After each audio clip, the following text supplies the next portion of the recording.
No fair, no fair. Referee, no fair.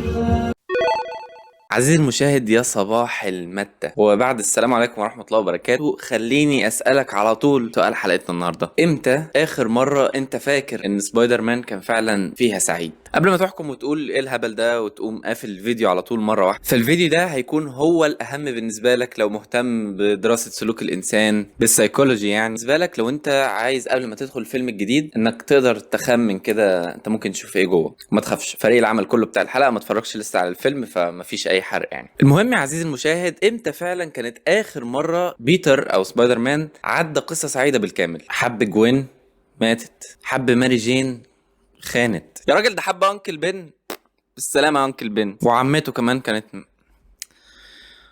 يا ولد، حتى توني الايرون مان ما سلمش من سبايدر مان. كابتن ستيسي طيب، طب هاري صاحبه مفيش.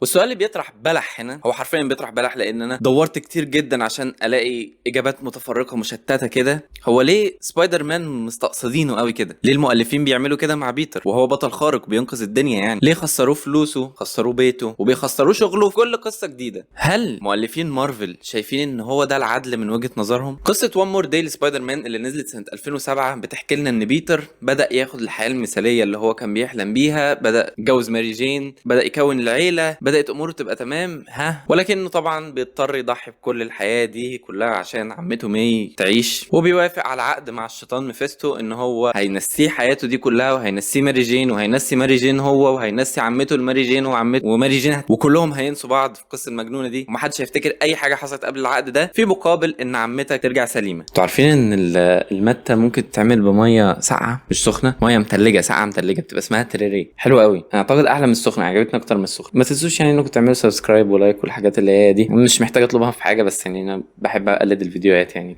اللي بشوفها على النت.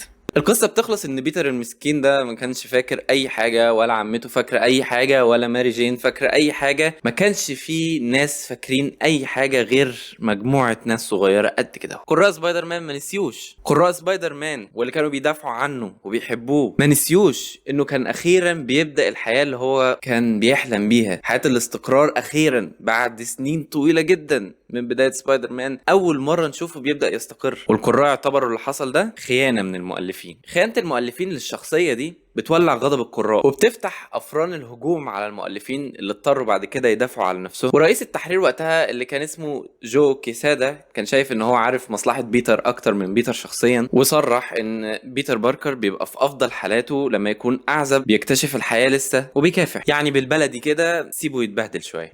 وانت زعلان انك كل مرحلة توصلها في حياتك بيأجلوا الارتباط للمرحلة اللي بعدها؟ يا راجل، ما في واحد ارتبط واتجوز ونسوه حياته كلها عشان يبقى احسن نسخة من نفسه، ولد. ده كده الجانب بتاع المؤلفين والقراء لحد دلوقتي، لكن خلونا احنا بقى نتكلم في الجانب بتاع قعدة متى. علم النفس بقى بيقول ايه عن اللي بيحصل ده كله؟ علم النفس والاعصاب بيقول ان لو بيتر وصل لمرحله من الشهره والفلوس والجواز والعيله، احنا كقراء هيحصل عندنا حاجه اسمها هيدونيك ادابتيشن. وما هو الهيدونيك ادابتيشن؟ الدماغ يا عزيزي ما بتقدرش تقعد مستثاره على المستوى الكيميائي لفتره طويله، يعني بعد ما الدوبامين والاندورفينز والكلام ده كله بيدخلونا في نشوه المكافاه والفوز والقوه، بتجري وراهم نوائل عصبيه تانية زي السيروتونين والدينورفينز. الكيمياء دي بتهدي الاستثاره الفوريه للكيمياء اللي حصلت في دماغك. ولو حابب تعرف اكتر عن الموضوع ده ممكن تتفرج على الحلقتين بتوع كيمياء الحب وألم الفراق، من هنا او من هنا هيطلعوا لك دلوقتي. الحلقتين دول فعلا بيغطوا الموضوع ده بشكل عميق جدا. المخ بيعمل حاجه كمان مهمه جدا: الاحداث المهمه اللي بتحصل لك في حياتك المخ بيخصص لها مسارات عصبيه عشان تفضل حاضره وموجوده وجاهزه في منطقه البريفرونتال كورتكس، هنا كده القشرة الدماغية هنا قدام عشان تبقى الذكرى دي منعنشة على طول. ومع تكرار الحدث ودماغك بيفهم ان هو مش حاجة كده انت محتاج تفتكرها بسرعة، هي حاجة موجودة وبتحصل وهتحصل وخلاص احنا ضمناها، مخك بيبدأ ينقل الأحداث دي والمسارات العصبية دي كلها اللي حصلت ليها علاقة بالأحداث دي لمنطقة تانية خالص اسمها البيزل جانجليا، جوه بقى شوية هنا جوه. ومن الاخر كده بدل ما هي كانت حاجه قدام على طول بقت حاجه شويه في الباك جراوند. الحركتين دول من مخك بيخلوا الحدث ده حدث عادي بقى خلاص. يعني ايه المشكله؟ يعني متجوز ومخلف يا سيدي وعندي عربيه وسبايدر مان وحاجات عادي، يعني حاجات عاديه. وخليني اقول لك يا عزيزي المشاهد ان الحياه العاديه ما بتخلقش دراما. ومين يا عزيزي اكتر كائن عاشق للدراما على وجه هذه البسيطه كلها؟ انت يا عزيزي المشاهد.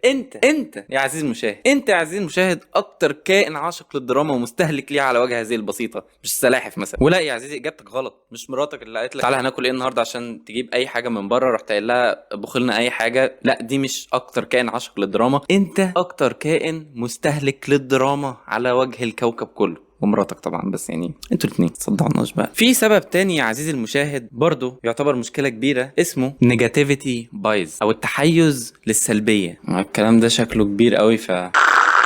عقلك يا عزيزي بيبقى زي اللزقه مع الذكريات السلبيه، وبيبقى زي سطح التeflon، سطح البلاطه كده مع الذكريات الايجابيه. يعني مثلا لو انت حمدوني فانت فاكر كويس قوي رونالدو وهو بيعيط وهو خارج من كاس عالم 22، وهو خارج من الملعب كان واقف فين واتمشى لفين وبدا يعيط ازاي وهو ماشي، ومين اللعيبه اللي جم عملوا له كده على راسه قبل ما يدخل، وازاي دخل النفق بتاعه قاعد يعمل الحاجات دي. انت فاكر ده كويس صح؟ بس ما انتش فاكر تاريخ فرحك. عزيزتي المتابعه، قبل ما تبداي يعني تهزقي في الراجل اللي قاعد جنبك ده بيتفرج على الحلقه معاكي، استني بس انا هفهمك حاجه. في حاجه عندنا كلنا كبشر يعني مش كرجاله اسمها النيجاتيفيتي بايز او التحيز للسلبيه. ودي حاجه هيومن نيتشر. مخك يا عزيزي وهرموناتك الادرينالين والكورتيزون والنوائل العصبيه بتاعتك كلها بتتجمع على انها تاخد الذكريات تعيسه وتشيلها تحفظها في مناطق طويله الامد، مناطق بعيده شويه في مخك. ودي صفه جايه من الاجداد الصراحه. يعني بالنسبه للناس اجدادنا احنا اللي كانوا لسه بيصطادوا وبيعيشوا في الكهوف، كان هيبقى مفيش مشكله لو هو مثلا فوت وجبه النهارده ما ركزش معاها مثلا بتاع. انما كانت هتبقى مشكله كبيره قوي لو هو راح يصطاد في المنطقه دي ولقى اسد هناك وما اتعلمش من ده، فهو من مره واحده بس عرف ان المنطقه دي فيها اسد. انما لو حصلت غلطه مثلا وقت الصيد او بتاع عادي، يعني مش نيجاتيف قوي يعني. ولو اتجوز ما بيفتكرش فرحه لان دي مش حاجه هتموته يعني.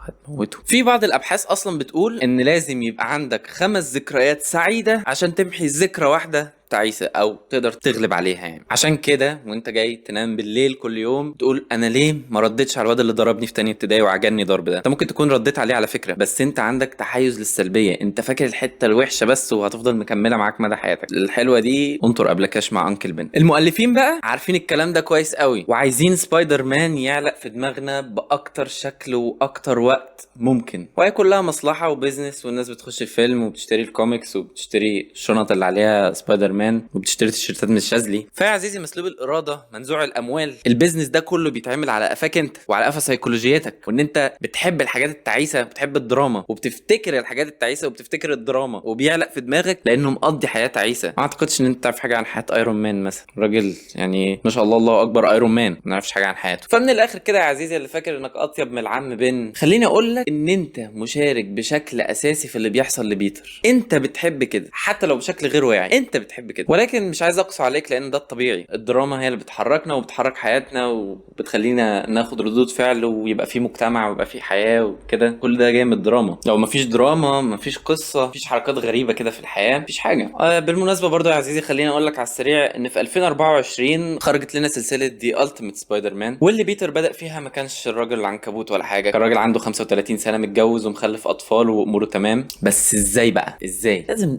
نعمل له حاجه كده، لازم نعمل له حاجه. مش هنعمل. المؤلفين خلوا الراجل العجوز اللي عنده 35 سنه ياخد قدرات سبايدر مان اللي هي اصلا في القصه الحقيقيه بتجيله وهو عنده 14 سنه. انت متخيل الفرق؟ وطبعا لما ده حصل رجعت مشاكل الراجل العنكبوت تاني، ولكن المره دي كان في حاجه مختلفه. بدايه القصه المستقره وان هو اوريدي خلاص عنده عيله وعنده مراته وخلاص مستقر في حياته، خلقت انواع مشاكل مختلفه ما شفناش قبل كده لسبايدر مان. مشاكل بيحاول يلم فيها، مشاكل ولاده، مراته، الشغل. كأن المؤلفين عايزين يقولوا لنا حاجه، حتى لو انت استقريت وامورك بقت تمام وانت مش سبايدر مان يعني لازم هيبقى في دراما في حياتك ممكن يكون شكلها مختلف شويه عن قبل الاستقرار عن بعد الاستقرار، لان لازم يبقى في دراما. بس كده، ده كل اللي كان عندي النهارده. شكرا انكم اتفرجتوا لحد دلوقتي. يا رب تكونوا وصلتكم رساله الفيديو ان احنا عادي يبقى عندنا دراما في حياتنا، ما تزعلوش. تمام، هي دي الحياه وده العادي. انت مش هتعاني اكتر من سبايدر مان ولا اكتر مني. دلوقتي بقى انا هدخل اتفرج على الفيلم، اديكوا رياكشن سريع بعد الفيلم على طول ما يخلص ونشوف ايه راينا. هل نظريه نهاية الحلقة وانه بيتر ما ينفعش يعيش في سعادة عشان لازم تحصل دراما هتتحقق والنهاية هتبقى فيها جزء مأساوي خلينا نقول، ولا بيتر هياخد النهاية السعيدة استعدادا لفيلم جاي بقى فيه كارثة على دماغنا كلنا هيدمرنا. شكرا، يلا نخش في الرياكشن.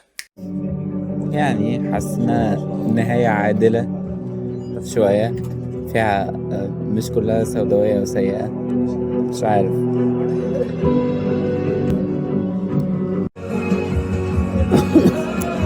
جايز النهاية اللي يستحقها مرة يعني.